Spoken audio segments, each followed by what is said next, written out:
team. Welcome to another edition of Open Mic. And today I've got a very special guest. I'm with the Director of Sport and the man responsible for shaping the sport to what it is today. And of course, speaking of Mr. Dave Castro. Dave, thanks so much for your time today. Thanks for having me on, Ed. I'm excited to chat. Now, we've had you out this side of the globe a few times in recent years. The last ever CrossFit Invitational is the last time I think you were out in Oz. And then the CrossFit Tour in Queenstown a few years before that. And I also remember you dropping into regionals one year. Am I missing any other CrossFit visits to this side of the world? Yeah, so there's been a couple seminar tours way back in the day that we did. Maybe even as early as like 2007, 8, 9. Did, one of the first level ones there in Sydney. And then on that same trip, we went out to Perth and did a level 1 there. And Queensland, we went there for I think it was Queensland. We went to New Zealand for a CrossFit tour. Did you mention that one? Yeah, and I think there was a CrossFit tour in Queensland, but that was a few years earlier as well. Okay, yeah. So there was two. There was the one so we flew into Brisbane for one CrossFit tour, and then there's one in New Zealand. We've done a couple of different CrossFit tours down there. Yeah, so I've been to Australia and that region a handful of times. Yeah, absolutely. And look, you're a man that's probably seen CrossFit in many different parts of the world. Do you notice the distinct, I guess, style or flavor to all the different CrossFit gyms or just the communities and how they do things slightly differently around the world? Well, every one of them is very different.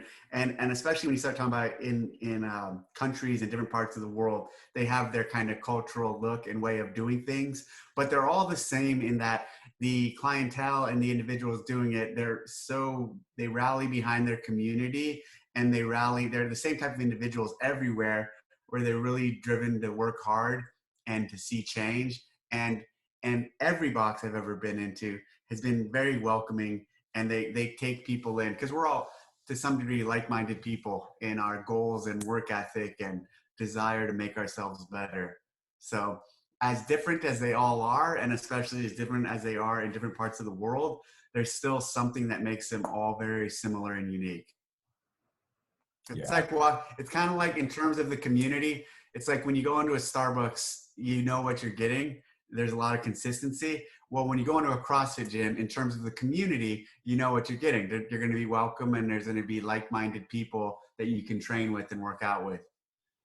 When you were last here for the Invitational, it became apparent that you were doing the rounds, sort of dropping into boxes. So every box was on notice at 6 a.m. in the morning to make sure that, hey, Dave could be in at any point in time now. And I do remember you dropping into ones in the local city. I really enjoy when I go to new places, like people say what sites are you going to see or where are you going to go or what cultural things are you going to visit or participate in. And I like to go to CrossFit boxes when I visit or when I travel to different parts of the world. That's what I do with my free time, and to show support and to see the different looks and to see the different communities and the way that they do things. It was interesting. One of the only place I've ever seen this in the world was in Australia. I think it was in Sydney. I forget what box it was, but there was a box, an old school one who'd been around for a long time, who had like a class, or not a class, but an hour block. And in that hour block, they had 60 people going through. And every 20 minutes, well, actually they staggered them every 20 minutes. Every 20 minutes they're rotating. So they had a group of 20 in a warm-up area, and then a group of 20 in a workout area, and then a group of 20 in a cool down area, and they just cycled them through. And it was so efficient and so many people training at once. I was blown away. It was awesome. Like I have a logistics mindset. And so seeing that was super cool. And the way they did that, I forgot what gym it was, but it was definitely in Sydney. I reckon by the time. And actually in Australia, I think in Australia on one of my trips there, I had a PR for most boxes visited in like an hour and a half or 2 hours. I ended up visiting 12 boxes in a short time frame because there was so many, the density of boxes there at the time there were so many that it was easy to be able to go to a bunch of different gyms, stop in and say hello. Was this in Sydney or in Melbourne? This was in Sydney, so this was not on the Melbourne trip. Even though on the Melbourne trip, I did do a lot of visits, but the stuff I'm talking about there was on the a Sydney trip. That was, I don't remember what that trip was for. Um, I reckon can't remember that one. the density of boxes has only increased. So if you come back, then we might need to retest you and see if you can PR again. Yeah. Dave, I want to push on to, I guess, the sport of CrossFit and the changes this year and questions that are on a lot of CrossFitters' minds. This year, probably more than ever, we've had, I think you called it a pulling back of the curtain when you discussed it with Annie Sakamoto when it comes to what the community has known about the games season. This has been a bit of a fundamental shift to recent years. Apart from COVID, did anything sort of prompt that change to give out more information? Well, the new leadership in terms of just like our own way of going forward and being more transparent on so many things. I think um, in the past regime and in the past way of doing things, there wasn't a lot of, frankly, for a couple of years, there wasn't a lot of support for the games or talking about the games, or, you know, we had an environment where we weren't even, it wasn't so supported to even talk about the games. Mm-hmm. So if you can't even talk about the games, how are you going to pull the curtain back on all of it? So we were in this weird place for a number of years. And now we have a leadership team, an organization that really supports the sport and the games and growing it. So talking about it is encouraged and not a problem. Yeah, and I think the community's really enjoyed like the information that's been put out there. Speaking of information, there's been a lot of discussions naturally with COVID around the logistics of equipment accessibility. On this side of the world, it looks like we're going to be lucky enough for a lot of the affiliates to be open and be able to run the open in the box. For those gyms that are able to have, let's call it a normal open experience, are we looking at the classic sort of CrossFit open experience with a few curveballs as per usual for those gyms? Yeah, absolutely. I believe so. It's definitely a classic CrossFit experience with, there'll be some surprises, there'll be some twists, but you know, when you have me at the helm and when I'm programming, I'm always going to be core CrossFit. That's how I came up and that's what I believe in. And so you won't see things that is like, that doesn't look like CrossFit at all coming from me, and especially in this open. So I think the experience will be very true to who we are. And interestingly, it's cool hearing a lot of your boxes will be open or are open, because you'll have 3 weeks to really just focus and celebrate and put all your energy into making a great open. And so instead of having 5 weeks to worry about, focused on 3. I mean, you guys can have some massive blowouts, some Friday night lights, some big energy, a lot of people participating and playing. And these are going to be events that will bring the gym together and bring people together and make the team, the individuals at the gyms want to test and do these workouts, because they're going to be fun. I'm interested to hear you talk about the 3 weeks. And the first ever CrossFit Open was 6, and then we went to 5. Have you been thinking about changing the amount of weeks, I should say, sorry, for some time, or is this purely a response to what happened this year? Yeah, that's good that you note that the very first one was 6. Actually, I think it ended up being 7 weeks worth, because the first workout was all messed up, and so, but it was 6 weeks worth of workouts. Back then, we looked at the data and we saw that pretty much after week 4, by week 5, the field was set, and 6 week was a big drag, so we were able to reduce it to 5. We were happy with 5.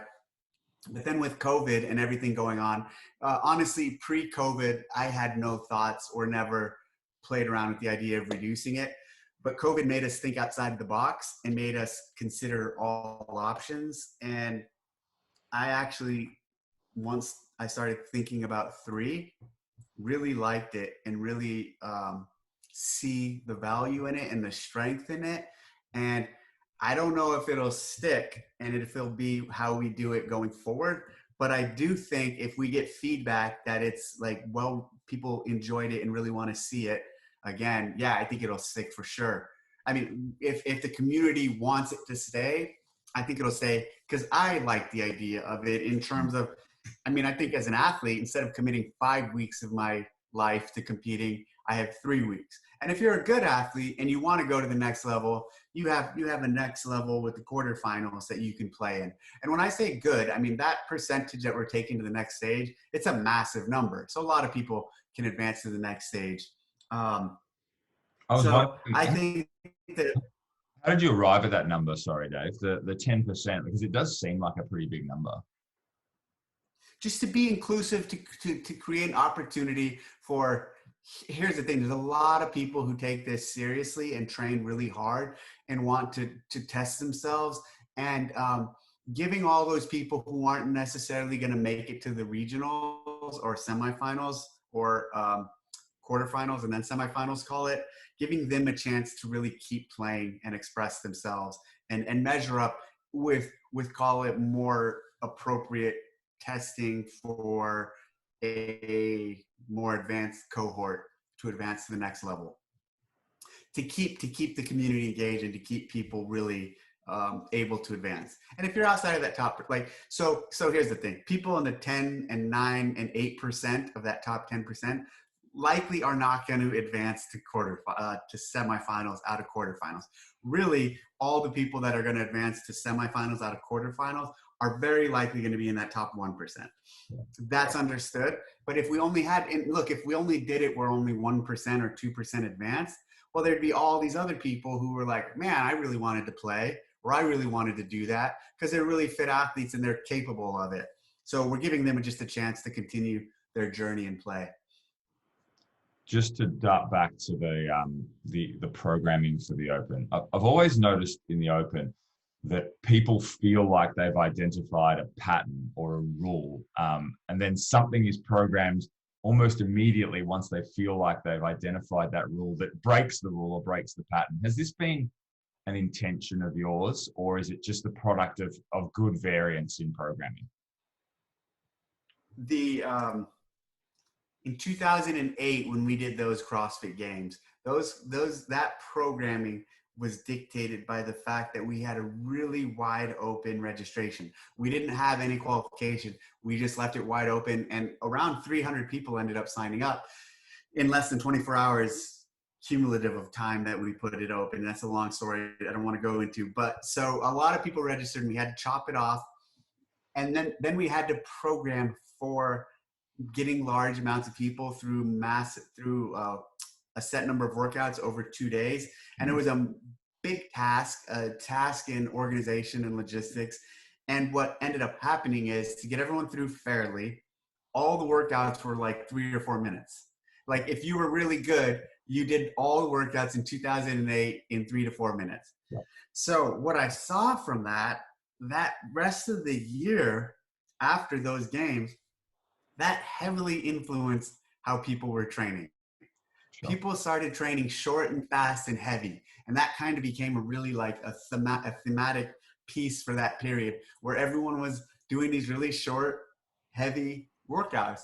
And I was like, hey, well, that's not CrossFit. And that wasn't the intent of that, even though that's how, I didn't think by doing that, everyone would think CrossFit's just all these sprint-like workouts. So with the 2009 games, I said, all right, we're going to really mix this up, and we're going to have some really long workouts, and we're going to throw everyone for a loop. And that's that. So yes, to your question, and that answer tells you that that's the foundation of like that. Meaning I'm always trying to advance it, break people's narratives on what the norm is, crush people's idea of what to expect. And that started in that phase there. You said that you really, from you, it's always core CrossFit, and we know that. Based on what you just said, it sounds like you view the games and potentially the Open, it's a bit of a chance to educate the community at times. I certainly feel like since dumbbells have existed in the Open, you see dumbbells programmed at an affiliate level more frequently. Are you conscious of the influence that can have on just what it does for affiliates in terms of what they see in the Open? Absolutely. We influence the community with the Open programming and with some of the other programming in other stages in terms of just, I hope, keeping it fundamental and simple. Interestingly, this is kind of a tangent, but what you see a lot with the open that I think really helps the community. Sometimes you hear people say, I've never tested muscle ups, or I don't try muscle ups, and it's not till the open that I really went there. And it's an eye opener to some gyms. Like, yeah, a lot of our clients are saying they've never even done this. Maybe we should introduce it, even if they're not capable. Maybe in 5-6 months they are capable of it. And oftentimes I hear people talk about like some of the open workouts are the hardest they've ever done. And the truth is, I think it's because they're in that mode, go as hard as they can, and because it's a test. And oftentimes in gym workouts, they don't do that, which is fine. I'm not a proponent. Like, I'm totally good with people not always going 100% and kind of self-modulating. But the open shouldn't be the only place you redline. There should be times in training where you go all out and really hard, and just to hit that ceiling. Because the only way you're going to raise that ceiling of intensity is if you're constantly pounding on it. And if you only do that in the open, I think you're holding a lot back. So the open is significant in what what messaging and what it conveys to the community. Yeah, absolutely. I fully agree. I think when I just heard you say reaching ceiling and red line, I think what I have to ask, is there an open workout for you where you sort of saw people or feel like it took people to the ceiling more so than any other open workout? Yeah, maybe the burpee thruster one from a few years ago. That one really, and interestingly, different ones for different phases of people. Like, some of the athletes were able to advance past checkpoints into some of the heavier ones and keep going. 55 workouts. There's a good number of workouts that like really hit people, I believe, for different reasons. But when we do for time whenever, like, if you have thrusters and pull-ups combined, it's almost like those are always that stimulus combined, and the dose it hits you with is so powerful. Yes, I concur. I just to flip back to flip back to programming quickly. I've always noticed it, like, you've talked about narratives a fair bit recently, and I do notice it throughout any individual season that there tends to be a narrative with your programming. So often we might see a games version of an open workout, something like 17.5 had the games, the heavier version of the games, or I think in 2014 there was a pull-up overhead squat workout at regionals, and then at the games you had the rope climb evolution of that as the last workout at the games. Has it been a bit harder to tell those stories now that you have effectively 4 chapters with the open, quarters, semis, and the games, or is it actually make it more interesting for you programming the season out fully? I think it'll make it more interesting. I think it gives us more opportunities. Interestingly, one other constant that you didn't talk about, there was one year where we didn't have burpees in any of our competition. And so it was 4 or 5 years ago. I don't remember exactly what year it is, but the open didn't have any burpees, the regionals at the time, and the games did not. It could have been, I might have done it the year after the 7 minutes of burpees. No, or maybe there was something significant we did the year before that led me with burpees, that led me to that, not have any burpees throughout that year. And there was some master's programming where one of our team members did. And I actually said, hey, take the burpees out of that, because I don't want any of our competitions to have burpees. So there's a lot of things like that, and even some more subtle ones that we do throughout the year. With the additional events, here's what I'll say to that. There'll probably be storylines that continue from open, quarterfinals, semifinals, and games. That track there, there'll likely be consistent themes, or they'll tie together. At this point, it's not there. Meaning, so open's done programming, still have a lot of work to do with everything else, and I haven't even determined what those will be yet. Yeah, there's a lot of excitement and talk around the semifinals, and I know that you've been working hard to finalize exactly who, what, and when. Once that's done, what type of interaction will you be having with the semifinal hosts to ensure that they are the right tests to make people who you want get to the games? Well, we are going to take a look at their programming, give them some guidance, give them some recommendations, input. We're not going to tell them what to program, or we're not going to give them programming, but we'll work closely with them to make sure it's a fair and balanced test of fitness. Dave, I've got some questions for you that are about the Australian and New Zealand and Oceania community in general, and just to get your thoughts on them. And maybe some of these you've given thought to before, but if you haven't, I know that our community will love to hear you ponder them. The first one is from me, and it could be a simple no, but I'm interested to get your thoughts. Every male winner of the CrossFit Games since 2010 has been an American, and every female winner of the CrossFit Games since 2011 has been a non-American. Is there anything in that, or is it just sheer dumb luck? I don't think there's anything in it. Actually, let me say that there is something in it.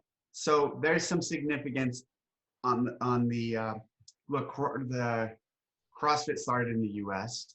and a majority of our affiliates are in the U.S. A majority of our athletes are in the U.S. So in terms of depth of field, on the men's side, that makes a lot of sense. There's way more male competitors competing in CrossFit from the US and any other place in the world. Interestingly, the same is said of women, but the women champions have still been from outside the US, as you pointed out. But for the men, I think it's just simply that there's so many people competing in the US, and that they were able to rise to the top quickly and dominate the sport. On the women's side, that kind of throws up that theory on its head, because so many of the women champions are from overseas. And so I don't have much to dive into that and explain why, other than what I'm saying for the men, I think is a sound and solid theory. Yep. The sad thing is it just transferred over to the women. So maybe it's not sound solid. It gets broken straight away. But no, it makes sense in terms of depth of competition. On the male side of things, over the years, our region's been able to throw up some pretty handy male athletes, but none of them have ever really stuck and stayed in the top 10 or even stayed around the podium of the CrossFit Games. I'm speaking of James Newbury. Matt McLeod had a really good 2019 Games. Rob Forte and Chad McKay were pretty consistent, and even Dean Linda Layton was thereabouts in 2018, I believe it was. Did you ever see any of those names that I mentioned there, or potentially any others, as a threat to the podium or to sort of the Fraser Froning Smith dynasty that's been created over the last decade? Chad McKay, yeah, for a while I thought he was he came in an earlier time frame. I thought he was going to do something significant. Chad McKay, interestingly, because he's such a nice guy, was always a huge fan favorite of like our team and like our media people and even our behind the scenes people. Like everyone loved Chad McKay. Same with Rob.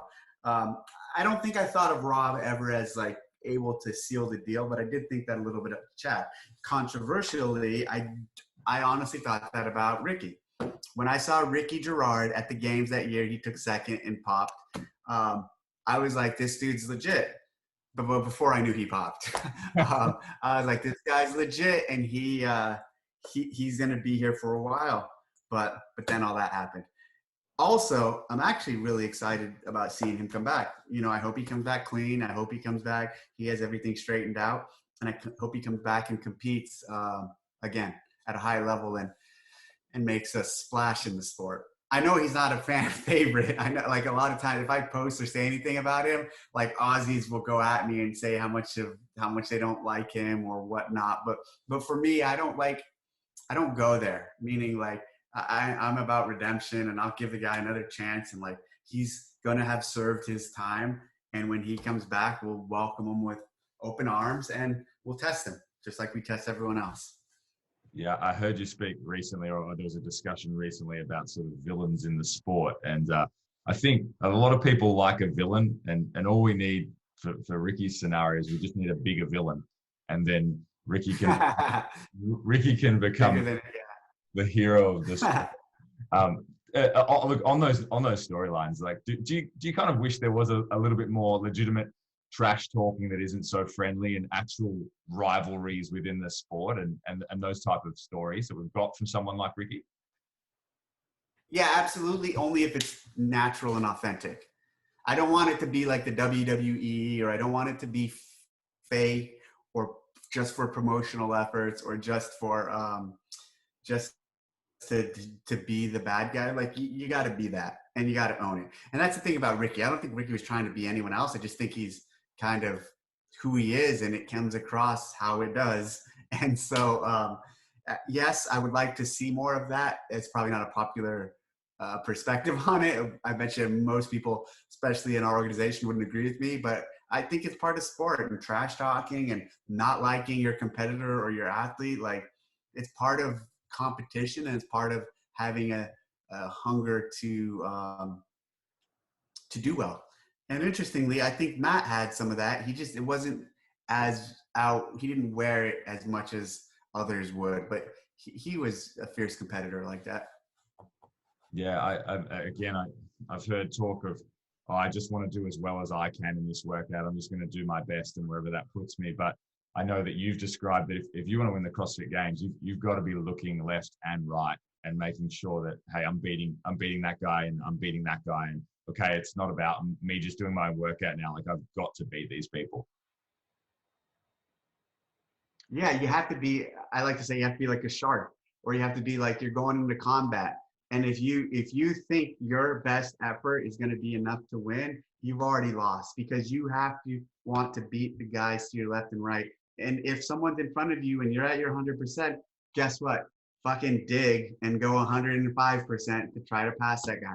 It's competition, and that's what it's about. And the best, all of our champions, not all of them, our recent champions, you look at Tia, you look at Matt, you look at Rich, they all did that. And Matt might do it the best of anyone. Rich did it though early on. Like, they're constantly looking left and right and seeing where these guys are relative to each other.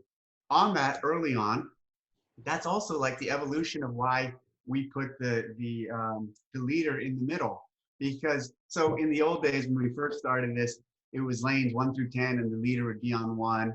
And I didn't think that was quite fair, because the leader has to look really far across to see if they want to play that game. And if you're winning, you should be in the middle, where you have the best vantage point to glance left and glance right and see who's giving you a run.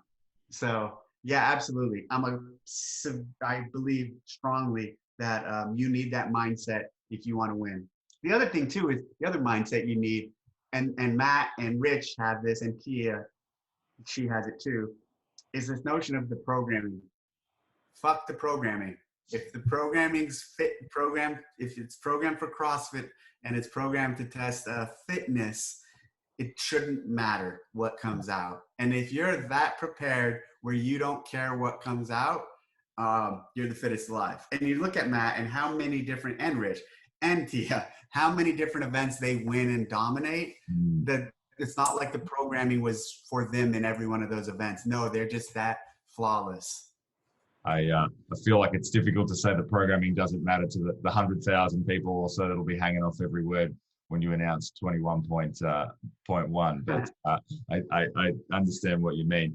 To look back to the Open, so it's a challenging time sometimes for affiliate owners, because we want people to have that competitive mentality of hey, let's push to the next level and use the people next to you to try and go faster. But then we obviously want mass participation, and we want people to not go in there and have an experience of, I didn't beat so-and-so and this is just my first Open. How do you balance those two things, having the competitive side to it, but then also making sure that you get that participation? Well, what I was just talking about like applies to the 0.001%, meaning if you want to win the CrossFit Games, or you want to win your semifinal or regional, or you want to perform at the highest levels, that's what matters. In the community and in your box, you don't need that mindset. You should have right at my competitors. you don't need to look left or right. Okay. That being said, if you want to, and like me, when I do the Open, I find incredible motivation out of trying to beat anyone I know or any of my friends. And I'll try really hard, even if I'm not even in the same class. So for me, like I used to try to measure up versus Rory and Adrian, even though they're so much better than me. And there was a time when I would beat Adrian on workouts, but that was a while back. Ask him about it. So there, we go back and forth. Um, my point is, a lot of people don't find motivation through that. A lot of people do find motivation through just performing better than themselves, and that's also okay. So I don't want to discourage that. My point is just in competition at the highest levels. That's the mindset you need. So absolutely in an affiliate and with people doing the open for the first time, or maybe they're coming back to do the open again, they should have a mindset of wanting to do it for the sake of doing it, for enjoyment. We'll all have different goals for the community, for measuring up against your friends. The individuals have to find what their goal is, and maybe the affiliate owner and the coach can help them find that goal, and then just, I don't want to say exploit that, but just lean on it and make it about that for that individual, because that's what their singular motivating factor is. So it should be thought of and driven. It's funny. One of the last questions I had for you was to ask, because you're in a very unique situation. Like literally no one else is in this situation. You program the open workouts, and the theme for the open this year is this. This is why I do the open. Why do you do the open? Like what motivates you, or what drives you when you have to do those workouts that you program? Well, so I do the open every year, and I really believe in like, if you're gonna expect people to do something, you should probably do it yourself. Don't expect others to do things you wouldn't do yourself. Don't walk in, down a path that you wouldn't expect others to walk down, especially as a leader. So that's one of the main reasons I do it. And then the other thing is I really do have fun with it, and I really do try to beat my own score and my friends' scores, and I really do use it to compete. There's been years with the open where, especially with the way we used to travel and do the announcements, the only workout I would do from Thursday night when we announced to the next, or till Monday night when it closes, is the open workout. And I sometimes do the open workout 3 times in that brief span, only to try to improve my score. I almost always do them twice. And that's another thing that's funny. That's another controversial topic. And you used to see the athletes, you don't see it so much anymore, but you used to see them wear this pride, like, I'm one and done. I do it once and I don't do it enough. And they say it like they're so much better than you. I always hated when athletes would do it, one and done. I just do it once. And it's like, then there became a point where, well, it's actually really hard to advance to the next stage if you're not doing it multiple times. And so you saw that chatter die down the last couple of years. And again, on that notion, like if you want to be a one and done guy, that's totally fine. That's up to you. If you want to do it multiple times, that's also awesome. Do it multiple times, celebrate that. That's individual choice or individual preference. Me personally, because I like to win and I like to do better, I would do them multiple times and try to improve my score every time. And that doesn't always happen. Sometimes it does, sometimes it doesn't. I feel like this year, given that it's 10%, we've talked about there's a larger pool for qualification for the next round. The one and done at the top level might be a little bit more prevalent, but given that a lot of us are going home all the time, there might be multiple attempts a day if you've got nothing else to do. Here's the other thing I'd say about the one and done. People would say, hey, at the regionals, you're only going to do the workout once. At the games, you only get to do a workout once. That's all true. But the thing is, the game at that level, at that stage, lets you do it multiple times. So that's the rules of the game in the open. So why not exploit those rules? Why not take advantage of that? And so for me, there was never any issue when people would do them multiple times. Absolutely. Play by the rules and exploit the rules to your advantage, and doing them multiple times is doing that. And then you had guys like Dan Bailey, who one year early on, one of the thruster pull-up versions we did it 3 times in one day. Yeah. And improved his score each time. And he won the open on the 3rd time he did it that day. Yeah, I remember watching that video. Yeah, he had to get a certain score and he missed it by like a rep or 2 twice. And then he just got a 3rd attempt. It was crazy. Dave, I'm conscious of your time, but I can't let you go. We had Tia on recently. I have to ask you about, where she sits right now, because we've got the 2 greatest male athletes now retired. When you saw Tia for the first time, and she took second 2 years in a row, and I know on one particular year, I remember watching you comment about her making a mistake in the final workout. But all that aside, did you think we were looking at the athlete that we've got now, the 4-time champ, and looking unstoppable moving into future years? No, not at that point. I think really in the last couple of years I started seeing that. But when she first came on the scene, I don't think I saw that dominance there. But I saw something special. I saw like a great athlete and someone who was going to do something significant in this sport. I just didn't think she would end up being this dominant. And her dominance isn't over either. Like she has the potential to stretch that out for a few more years. Yeah, I certainly agree. The year that it was probably the most dramatic to the CrossFit Games, the most dramatic ending we've ever seen, where her and Cara were next to each other lunging. Do you think it would change things a lot if Tia had taken second again that year and Cara had won? Do you think, I know that's very hypothetical, but do you think we would be looking at a different dynasty if Cara had won the games that year?